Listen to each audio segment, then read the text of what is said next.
भारत माता की, भारत माता की, भारत माता की।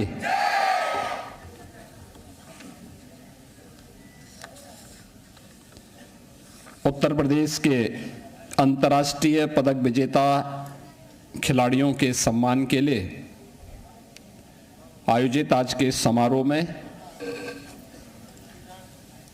उत्तर प्रदेश सरकार में मंत्रिमंडल के मेरे सहयोगी, खेल और युवा कल्याण विभाग के मंत्री श्री गिरीश चंद्र यादव जी, लखनऊ की महापौर श्रीमती सुषमा खड़गवाल जी, विधान परिषद के माननीय सदस्य डॉक्टर महेंद्र सिंह जी, माननीय विधायक श्रीमती जयदेवी जी,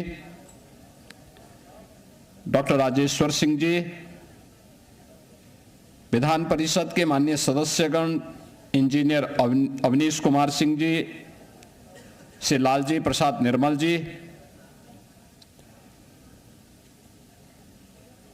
अपर मुख्य सचिव गृह श्री संजय प्रसाद जी, प्रदेश के पुलिस महानिदेशक श्री राजीव कृष्ण जी, सचिव खेल श्री सुहास एलवाई जी, आज के इस समारोह में उपस्थित खेल विभाग के हमारे सभी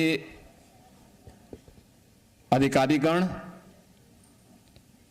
प्रदेश भर की वे प्रतिभाएं जिन्होंने राष्ट्रीय और अंतर्राष्ट्रीय स्तर पर भारत के गौरव को बढ़ाने का कार्य किया है, आज इस समारोह में यहां पर उपस्थित हुए हैं। मैं सबसे पहले आप सभी देश की इन प्रतिभाशाली खेल विभूतियों का उत्तर प्रदेश सरकार की ओर से और उत्तर प्रदेश की जनता की ओर से हृदय से स्वागत करता हूं। आप सभी का मैं अभिनंदन करता हूं। वासंतीय नवरात्रि के अवसर पर उत्तर प्रदेश सरकार ने इस सम्मान समारोह आयोजित किया है, जिसमें आज यहां पर अंतर्राष्ट्रीय पदक विजेता खिलाड़ियों को उनकी नियुक्ति पत्र वितरण के कार्यक्रम संपन्न हो रहे हैं। वीरवर लक्ष्मण और रानी लक्ष्मीबाई पुरस्कार, जिन्होंने खेल के क्षेत्र में उत्कृष्टतम प्रदर्शन से प्रदेश के गौरव को बढ़ाया है, उन खिलाड़ियों को यहां पे आज सम्मानित किया जा रहा है।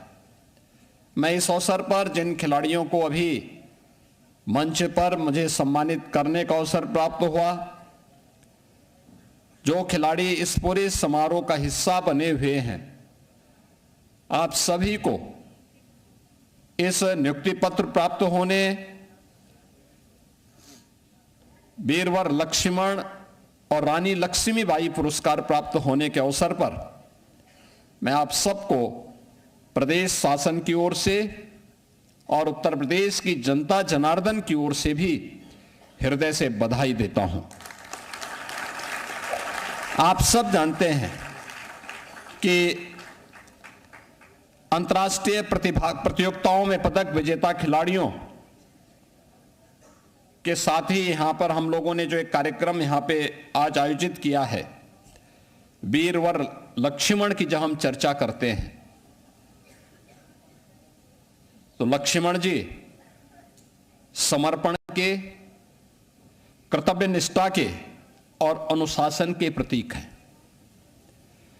उत्तर प्रदेश के पुरुष खिलाड़ियों को जिन्होंने राष्ट्रीय और अंतर्राष्ट्रीय स्तर पर कुछ विशिष्ट योगदान किया है, ऐसे खिलाड़ियों को वीरवर लक्ष्मण के नाम पर यह पुरस्कार दिया जाता है और उन खिलाड़ियों को आज अभी मंच पर मुझे सम्मान देने का अवसर प्राप्त हुआ है। मैं इस अवसर पर उन सभी खिलाड़ियों को हृदय से बधाई और मेरी शुभकामनाएं। रानी लक्ष्मीबाई पुरस्कार, ये नारी गरिमा, नारी स्वावलंबन और नारी के तेज का प्रतीक है। 1857 के प्रथम स्वातंत्र समर में उन्होंने झांसी को पराधीनता से मुक्त कराने में सफलता प्राप्त की थी। रानी लक्ष्मीबाई की उम्र उस समय मात्र 26 वर्ष की थी और वह बड़े तेजस्विता के साथ उन्होंने उस समय विदेशी हुकूमत की नींव को हिलाने का काम किया था और इसीलिए उस स्वावलंबन, उस साहस और नेतृत्व की प्रतीक भारतीय नारी है और खेल के किसी एक विशिष्ट विधा में उनके इस विशिष्ट योगदान के लिए उत्तर प्रदेश सरकार के द्वारा नारी लक्ष्मीबाई पुरस्कार भी यहां पे प्रदान किया जाता है। और मैं उन सभी वीर नारियों को जिन्होंने प्रदेश के लिए, देश के लिए उस विशिष्ट खेल प्रतिस्पर्धा में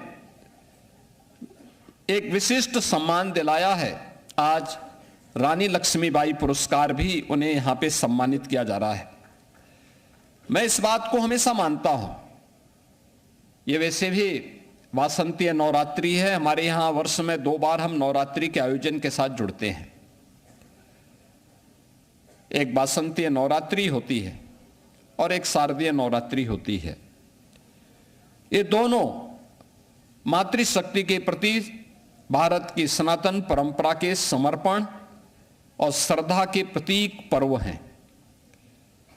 हम इन 9 दिनों में जगत जननी मां भगवती का अनुष्ठान करते हैं, उनके अलग अलग रूपों की पूजा करते हैं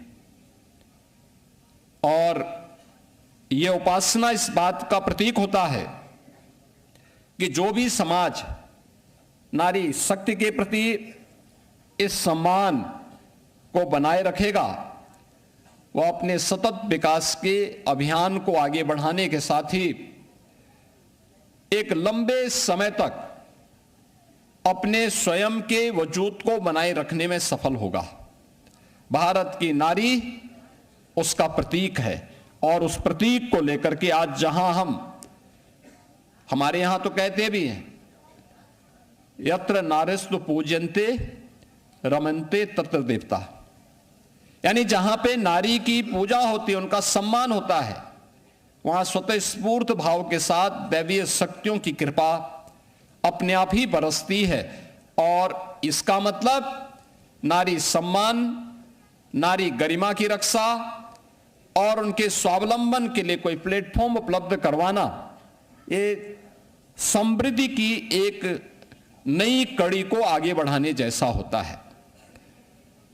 ऐसे ही युवा शक्ति जब आगे बढ़ती है तो युवा शक्ति केवल एक अनुशासन का ही प्रतीक नहीं होती, बल्कि उस अनुशासन और कर्तव्य निष्ठा के साथ साथ राष्ट्र के उज्जवल भविष्य की भी एक महत्वपूर्ण कड़ी होती है। उस महत्वपूर्ण कड़ी को आगे बढ़ाने के लिए आज हम लोगों ने, जब उत्तर प्रदेश सरकार अपने 9 वर्ष के नवनिर्माण के कार्यक्रम के साथ आगे बढ़ रही है, उन स्थितियों में इन दोनों शक्तियों को, युवा वर्ग को भी और नारी शक्ति का भी सम्मान खेल की इन विभिन्न विधाओं के कला, इन सभी अपने इन कर्तव्यनिष्ठ खिलाड़ियों के माध्यम से हम आगे बढ़ा रहे हैं। यह हर उत्तर प्रदेश के युवा, हर उत्तर प्रदेश की नारी के लिए गौरव की बात है। मुझे बताते हुए प्रसन्नता है कि गत 9 वर्ष में हमारी सरकार ने खिलाड़ियों के सम्मान के लिए और उनको जो विभिन्न प्रकार के पुरस्कार और इंसेंटिव्स उपलब्ध करवाए हैं, यह राशि लाखों में नहीं है, यह राशि 200 करोड़ की है। 200 करोड़ रुपए हमने खिलाड़ियों को इंसेंटिव के रूप में उन खिलाड़ियों को उपलब्ध करवाए हैं, उनके पुरस्कार के लिए उपलब्ध करवाए हैं। और उस पुरस्कार के रूप में प्रदेश ने उन खेल प्रतिभाओं को आगे बढ़ाने के लिए, जिसमें भारत की समृद्ध परंपरा को आगे बढ़ाया जा सके, जिसमें कबड्डी है, कुश्ती है, खो खो है, अन्य तमाम प्रकार के खेल हैं, इन सभी को हम लोगों ने आगे बढ़ाने का काम किया है और प्राचीन काल से हमारे गुरुकुलों का ये महत्वपूर्ण हिस्सा रहा है। इसकी शिक्षा दी वहां पे, इसकी शिक्षा के साथ ही उस पाठ्यक्रम का इसका महत्वपूर्ण हिस्सा था। आश्रमों के दिनचर्या का एक महत्वपूर्ण हिस्सा हुआ करता था और इसीलिए भारत के अंदर ये सभी चीजें साथ साथ चली हैं। और उत्तर प्रदेश जैसा राज्य, मैं हमेशा इस बात को मानता हूं, 25 करोड़ की आबादी का राज्य, ये 25 करोड़ की आबादी का राज्य ये केवल जनसंख्या नहीं है, यह भारत की युवा शक्ति का भी एक महत्वपूर्ण केंद्र बिंदु है। 56% जो युवा शक्ति है उत्तर प्रदेश के अंदर, ये युवा शक्ति उत्तर प्रदेश की ताकत भी है। ये उत्तर प्रदेश की ताकत है। ये कामकाजी वर्ग है। या जब परिश्रम करता है तो उत्तर प्रदेश अपने खाद्यान्न के लक्ष्य को और खाद्यान्न के विकास की दर को 8% से बढ़ाकर के 18% तक पहुंचाता है।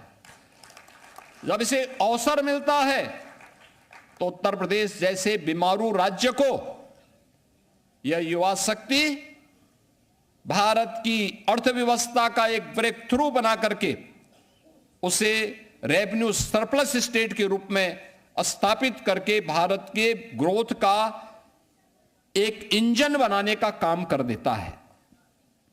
इस युवा को जब उचित प्लेटफॉर्म प्राप्त होता है तो वह राष्ट्रीय और अंतर्राष्ट्रीय प्रतियोगिताओं में, ओलंपिक और पैरालंपिक में भारत के लिए मेडल उपलब्ध करवाने का काम भी करता है।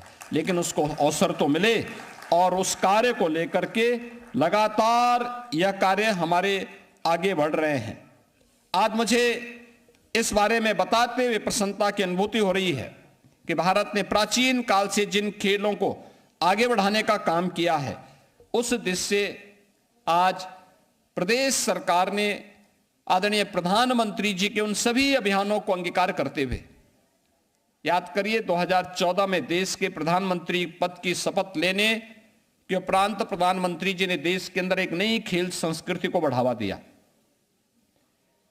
खेलो इंडिया खेलो या फिट इंडिया मूवमेंट से आगे बढ़ा करके फिर गांव गांव में इस प्रकार की स्थितियां पैदा हों।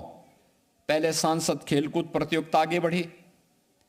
राज्य सरकार ने 2017 के बाद विधायक खेलकूद प्रतियोगिताओं के साथ उससे जोड़ा।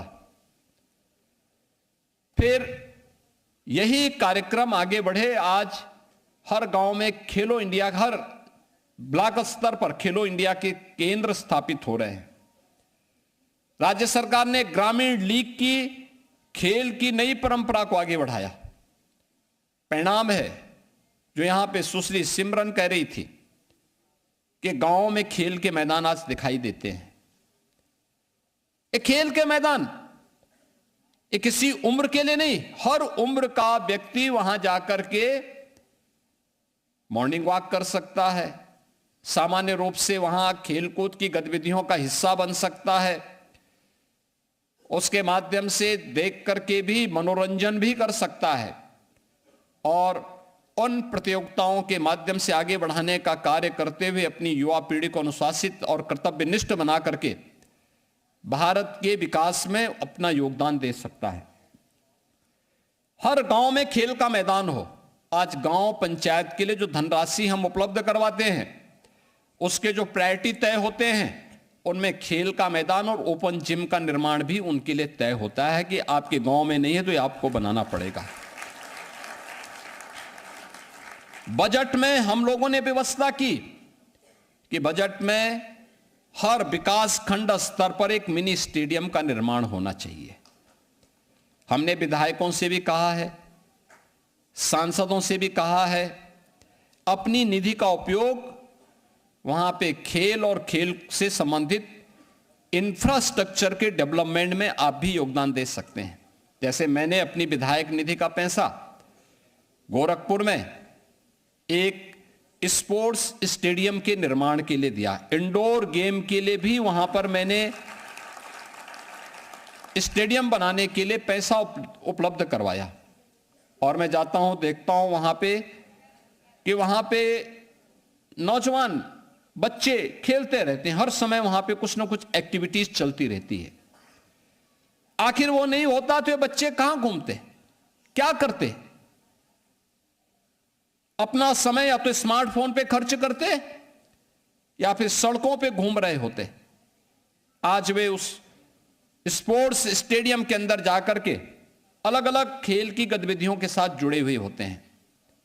एक रचनात्मकता को आगे बढ़ाने का कार्य और जनपद स्तर पर एक अच्छा स्टेडियम का निर्माण हो, सरकार ने इस दिशा में आगे बढ़ने का काम किया।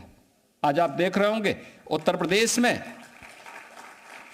मेरठ में स्पोर्ट्स यूनिवर्सिटी का निर्माण हो चुका है। अभी 1 महीने के बाद, यानी हम लोग मई जून में उसका लोकार्पण करेंगे। हमने गत वर्ष ही उसमें पाठ्यक्रम प्रारंभ कर दिए थे। अब हमने तय किया है कि हर कमिश्नरी स्तर पर एक स्पोर्ट्स कॉलेज का निर्माण करेंगे और स्पोर्ट्स कॉलेज को एक सेंटर ऑफ एक्सीलेंस के रूप में डेवलप करेंगे किसी एक खेल के लिए। किसी एक खेल के लिए वहां पर उसको सेंटर ऑफ एक्सीलेंस के लिए अभी से वह कार्रवाई हमारी प्रारंभ होगी, जिससे अभी से हम तराश सकेंगे 2030 का कॉमनवेल्थ गेम्स। जब कॉमनवेल्थ गेम्स अपने 100वें संस्करण, शताब्दी संस्करण में आयोजन अहमदाबाद में कर रहा होगा, तब उत्तर प्रदेश का खिलाड़ी देश को लीड कर रहा होगा। ये स्पोर्ट्स कॉलेज और सेंटर ऑफ एक्सीलेंस कुछ बेहतरीन प्रदर्शन कर रहे होंगे। हमारा स्पोर्ट्स यूनिवर्सिटी और स्पोर्ट्स कॉलेजेस और ये सेंटर ऑफ एक्सीलेंस 2036 के भारत की ओलंपिक की दावेदारी के साथ जुड़ करके भारत में ओलंपिक होने पर हम भारत के लिए अधिक से अधिक मेडल ला सकेंगे। इसके लिए उत्तर प्रदेश का ये युवा भी अपना योगदान दे। और इसीलिए हम लोगों ने आज इस दिशा में कार्य प्रारंभ किया है। खिलाड़ियों के इंसेंटिव बढ़ाने का कार्य हो, उनकी सुविधाएं बढ़ाने का कार्य हो। जो खिलाड़ी पहले से ही हमारे स्पोर्ट्स कॉलेज और स्पोर्ट्स हॉस्टल में रह रहे हैं, उनके वहां पर रहने, उनके लॉजिंग फूडिंग की सुविधा को बढ़ाने, उसको बेहतर करने की दिशा में भी सरकार ने अच्छा कार्य किया है। और इसीलिए आज मैं इस बात को कहूंगा कि हर एक मेडल के पीछे उसकी अपनी एक कहानी होती है। वह कहानी केवल उसके भाग्य की नहीं होती है, उसके पीछे एक संघर्ष होता है, उसके पीछे एक अनुशासन होता है और उसके पीछे कभी हार न मानने का एक दृढ़ संकल्प भी होता है।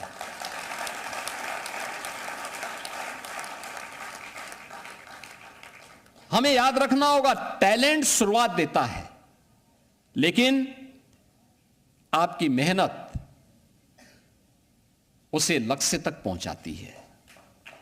लक्ष्य तक पहुंचती जब आप मेहनत करते हैं, आपका परिश्रम उसे वहां तक पहुंचाता है।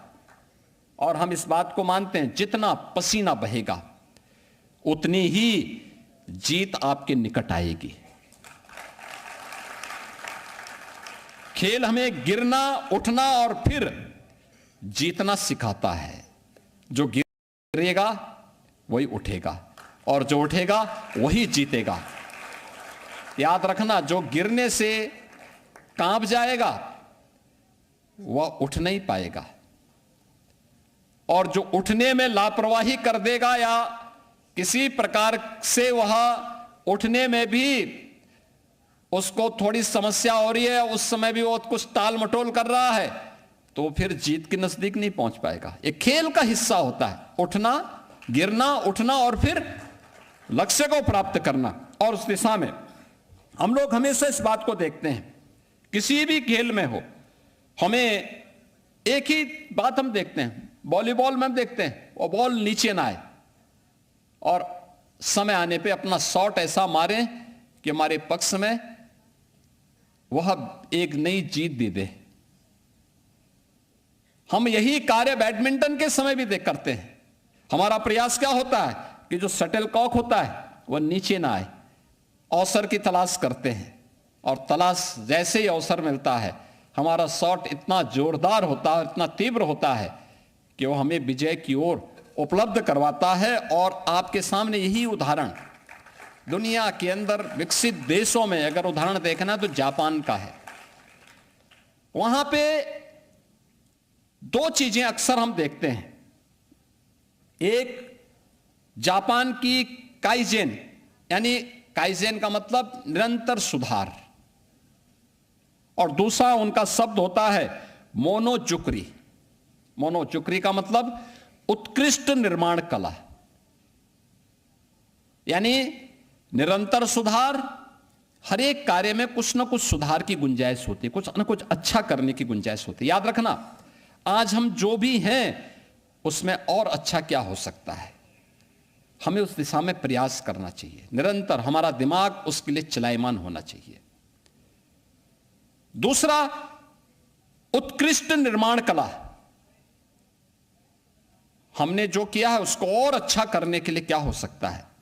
यह जो काइजेन और मोनोजुक्री दो शब्द हैं, ये शब्द नहीं, ये जीवन की अवधारणा है, जो जीवन को हमें उस लक्ष्य तक पहुंचाने में, जो जीवन के बारे में हम सब की सोच होती है, उस सोच को प्राप्त करने की एक नई कार्यशैली का हिस्सा होता है। और यही तो भारतीय ऋषि ने भी हम सब के लिए कहा। उन्होंने क्या कहा? योगः कर्मसु कौशलम, यानी योग क्या है? कर्म में कुशलता। आपके द्वारा किए जाने वाली हर कार्य में कुछ न कुछ कुशलता ही वह योग है, और वह योग ही आपके संजोग को आगे बढ़ाने में मदद करेगी। और इसलिए हम सबको निरंतर अपने हर एक खेल की गतिविधि में सुधार करना और सुधार करने के लिए प्रयास करना, और कहां पे हमारी चूक हुई है और कहां पे हमने अच्छा किया है, इनके बीच में संतुलन बनाते हुए इसको और बेहतरीन करने की दिशा में जो भी हमारे द्वारा प्रयास होता है, वह हमारे खेल को और उत्कृष्टता की नई ऊंचाई तक पहुंचाने में योगदान देता था। और आज जब हम यहां पर बैठे हुए तो मुझे यह बोलने में कोई संकोच नहीं। एक समय था, खिलाड़ी में प्रतिभा थी लेकिन प्लेटफॉर्म नहीं था, न खेल के मैदान थे। खेल के मैदानों पर भूमाफियाओं ने कब्जा कर लिया था। सरकार का बजट का पैसा ये भ्रष्टाचार की भेड़ चढ़ता था। खेल तो उपेक्षित क्षेत्र था। देश के अंदर खेल 2014 में गवर्नमेंट के एजेंडे का हिस्सा बना, अन्यथा उससे पहले उपेक्षित था। प्रदेश में 2017 के बाद खेल के बारे में कुछ सोचा जाए और खेल के बारे में कुछ बजट दिया जाए। आज हमारा बजट खेल में कई गुना बढ़ा है और हम लोगों ने पर्याप्त मात्रा में बजट दिया है। पहले बजट नहीं होता था, अब हम बजट इतना देते हैं कि विभाग उसको खर्च नहीं कर पाता है। मुझे बार बार बोलना पड़ता है कि भाई ये बेहतरीन सुविधा खिलाड़ियों को उपलब्ध कराओ, खर्च करो इसको समय पे, आगे बढ़ाओ, अच्छे खिलाड़ियों को रखो, पुराने खिलाड़ियों को कोचेज के रूप में रखो, उन्हें उनकी अनुभव का लाभ वर्तमान पीढ़ी को देने के लिए उपलब्ध कराओ। और लगातार इसमें आज कार्य हो रहा है। आज हम लोगों ने प्रदेश में अवसर भी है, संसाधन भी है और प्रतिभा भी है। खेल इंफ्रास्ट्रक्चर और खेल की सुविधाओं को हम लोगों ने बेहतरीन करने का काम किया है, और उस दिशा में सरकार के स्तर पर ये जो प्रयास किया जा रहा है आज उसी का परिणाम है। हम लोगों ने अब खेल और खिलाड़ियों के लिए भी उस प्रकार की सुविधाएं दी है। आपने देखा होगा ओलंपिक में जीतने वाले खिलाड़ी को एकल गेम में हम गोल्ड मेडल में 6 करोड़ रुपए की सहायता उसे उपलब्ध करवाते हैं। सिल्वर में 4 करोड़ की राशि उपलब्ध करवाते हैं और ब्रॉन्ज में 2 करोड़ की राशि राज्य सरकार अपने स्तर पर उसे उपलब्ध करवाने का काम करती है। इसी तरह Asian, Commonwealth, world championship, safe games में भी राज्य सरकार के स्तर पर सहायता उपलब्ध करवाने का कार्य होता है।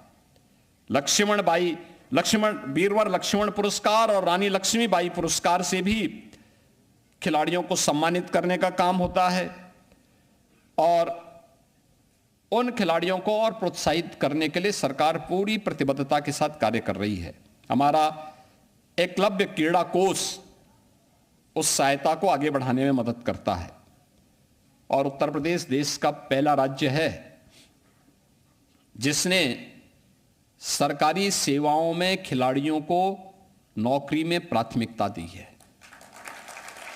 प्राथमिकता, अब तक हम लोग 500 से अधिक खिलाड़ियों को पुलिस के अलग अलग पदों पर नियुक्ति पत्र उपलब्ध करवा चुके हैं और इनको उपलब्ध करवाने की दिशा में सरकार ने जो प्रयास प्रारंभ किया है, आज उसी श्रृंखला में आपने देखा होगा कि हमने पहले यहां डिप्टी एसपी के रूप में ललित उपाध्याय को, जिन्होंने 2020 के भारत के ओलंपिक टीम में हॉकी टीम के साथ मिलकर के भारत के लिए मेडल उपलब्ध करवाया था, उन्हें डिप्टी एसपी का पद दिया था और आज मुझे बताते हुए प्रसन्नता है राजकुमार पाल को भी आज डिप्टी एसपी के रूप में उत्तर प्रदेश पुलिस में हम लोगों ने यह नियुक्ति पत्र उपलब्ध करवाया है।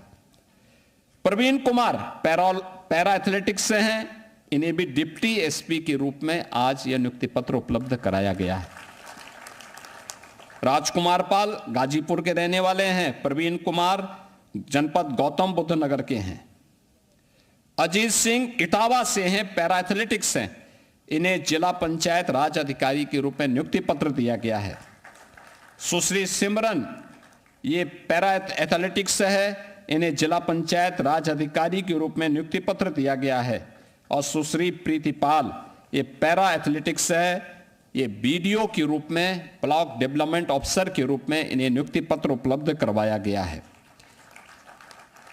रिंकू सिंह वे एशियन गेम्स में इनके लिए, इन्हें क्रिकेट में इन्हें क्षेत्रीय क्रीड़ाधिकारी के रूप में नियुक्ति पत्र इनके लिए रखा गया। वो पहले से ही किसी कैंप का हिस्सा हैं इसलिए वहां गए हैं, लेकिन ये सभी कार्यक्रम आज ये इन खिलाड़ियों को और भी अपने तमाम खिलाड़ियों को ये नियुक्ति पत्र यहां उपलब्ध करवाए गए हैं।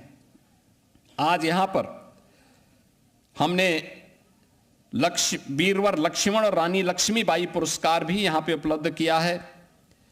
हॉकी के लिए उत्तम सिंह को, जिम्नास्टिक के लिए अभिजीत कुमार को, कुश्ती के लिए श्री जोंटी कुमार को। रानी लक्ष्मीबाई पुरस्कार में सुश्री प्राची सहारनपुर से एथलेटिक्स के लिए, सुश्री तान्या चौधरी बागपत से एथलेटिक्स के लिए और पैरालंपिक में लक्ष्मण पुरस्कार में यश कुमार को आगरा से, पैरा केनोइंग में प्रवीण कुमार को गौतम बुद्ध नगर से पैरा एथलेटिक्स में और रानी लक्ष्मीबाई पुरस्कार में सुश्री प्रगति केसरवानी को पैरा टेबल टेनिस लखनऊ से, इन्हें ये पुरस्कार की राशि आज उपलब्ध करवाई जा रही है। आज मैं इसके बारे में जरूर कहूंगा कि वीरवर लक्ष्मण और रानी लक्ष्मीबाई पुरस्कार की राशि को अब बढ़ाने का समय आ गया है। हमारा प्रयास होना चाहिए कि अगले वर्ष से जब ये राशि बढ़े, अब इसमें 3,11,000 की बजाय अगले वर्ष से इसको 10-10 लाख कर देने की आवश्यकता है और विभाग इसका प्रस्ताव बनवा करके भेजें जिससे इन खिलाड़ियों को हम आगे इसी प्रकार से सम्मानित करके आगे बढ़ा सकें। आज यहां पर विभिन्न अंतर्राष्ट्रीय स्तर के पदक विजेताओं में या अंतर्राष्ट्रीय जो हमारी प्रतियोगिताएं होती है उसमें प्रतिभाग करने वाले जो हमारे खिलाड़ी हैं, उनके लिए सरकार ने धनराशि आज यहां पे जारी की है, जिसमें गोरखपुर से पैरा पावर लिफ्टिंग है, विनय, इन्हें 40 लाख रुपए। World para power lifting championship Egypt में इन्होंने 2025 में गोल्ड मेडल जीता था। विक्रांत बालियान वुसु में ये 10वीं एशियन वुसु चैंपियनशिप चीन में इन्हें प्रतिभाग करने के लिए इन्हें वहां पे सिल्वर मेडल मिला था, इन्हें 15 लाख रुपए। सागर दागी ये बागपत से शूटिंग में हैं, इन्हें वर्ल्ड चैंपियनशिप में इजिप्ट में ही इन्होंने वहां पर 12 से 28 अक्टूबर के बीच में जो 10 metre air pistol men's junior में एकल वर्ग में मिक्स टीम में इसमें इन्होंने प्रदेश यानी देश के लिए रजत पदक और 10 metre air pistol men's junior में गोल्ड मेडल जीता है। इन्हें 15 लाख रुपए का यहां पर प्रदेश सरकार के द्वारा घोषित सहायता उपलब्ध करवाई जा रही है। दीपक कुमार ये पर्वतारोही हैं, गाजियाबाद के रहने वाले हैं। इन्होंने 8,848.86 मीटर चोटी पर चढ़ करके नेपाल के अंदर 18/5/2025 को इन्होंने सफलता प्राप्त की। इसके लिए 15 लाख रुपए की सहायता इन्हें राज्य सरकार के स्तर पर किया जा रहा है।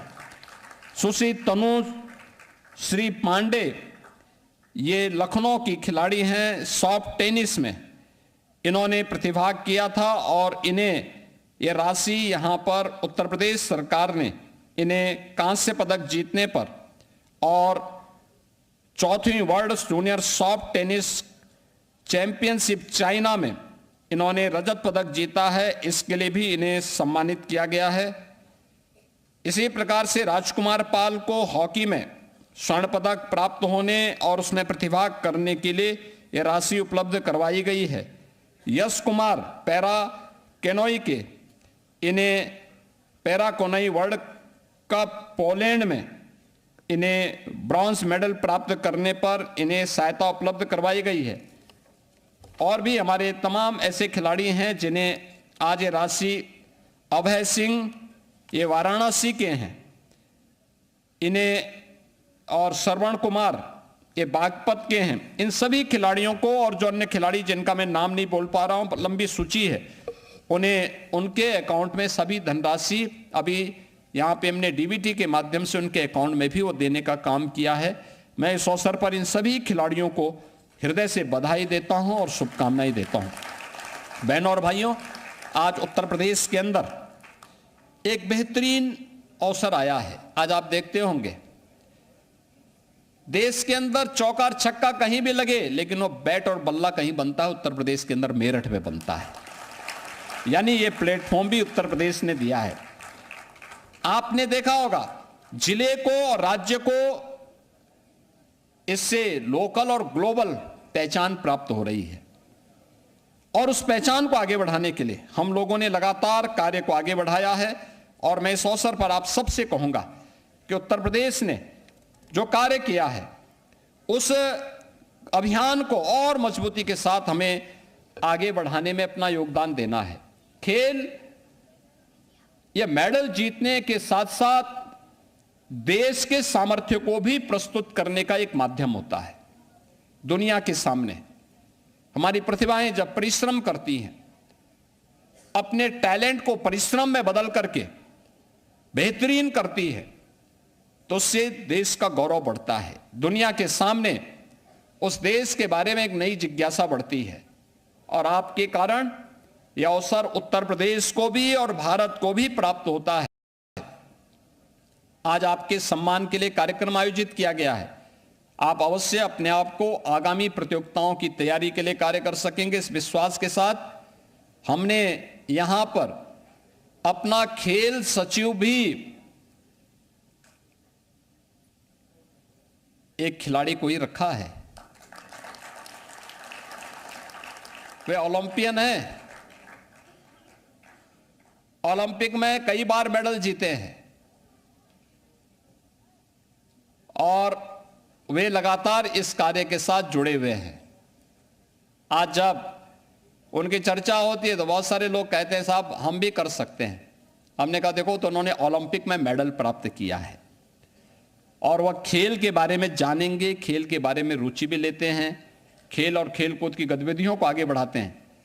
आपने देखा होगा जो आपके खेल के निदेशक हैं वे भी भारतीय हॉकी टीम को लीड कर चुके हैं। यानी जब उस फील्ड से जुड़ा हुआ व्यक्ति वहां काम करता है तो तब ये चीजें आगे बढ़ती हैं। अक्सर होता है, बहुत सारे लोग कहते हैं, हमारे होम सेक्रेटरी भी बोलते हैं, कहते हैं साहब मैं भी खेला हूं। मैंने कहा क्या खेले हो? कहा नेपाल बॉर्डर पर हमने गुल्ली डंडा खेला था। तो हमने कहा भी आप गुल्ली डंडा नेपाल की तरफ फेंक दे तो इंटरनेशनल नहीं हो जाता है। इंटरनेशनल खिलाड़ी जब किसी इंटरनेशनल प्रतियोगिता का पार्ट बनता है तब वह इंटरनेशनल होता है और मेडल जीतता है उसके लिए। और उस दिशा में हम सबको मिलकर के काम करना होगा। मैं आपको इस बात के लिए आश्वस्त करता हूं, आप सभी खिलाड़ी मिलकर के काम करें, आगे बढ़े, अनुशासित दिनचर्या का हिस्सा बना करके परिश्रम की पराकाष्ठा पे चढ़ करके खूब देश के लिए मेडल जीतिए। राज्य सरकार आपको पूरा सपोर्ट करेगी, हर प्रकार का समर्थन करेगी। जिस भी स्तर पर सहयोग की आवश्यकता पड़ेगी राज्य सरकार का पूरा सहयोग और समर्थन आप सबके प्रति होगा। आप सबके प्रति मेरी मंगलमय शुभकामनाएं हैं। आप सबको मैं बसंती नवरात्रि और रामनवमी की भी अग्रिम मंगलमय शुभकामनाएं देता हूं। धन्यवाद। जय हिंद। तो पुरस्कार राशि का वितरण कार्यक्रम, जो टॉप प्लेयर हैं जिन्होंने देश और यूपी का नाम रोशन किया, उनके लिए आपको बता दें आज सम्मान राशि दी गई, उनको सम्मानित किया गया। और क्रिकेटर रिंकू सिंह आपको बता दें अब जिला क्रीड़ा अधिकारी बना दिए गए हैं और उन्हें एक जॉब मिली है, नई सिमरन भी बनी है जिला पंचायत राज अधिकारी। बहुत सारे लोगों को बना दिया गया है, नौकरी दी गई है और उन्हें इनामी राशि भी मिली है।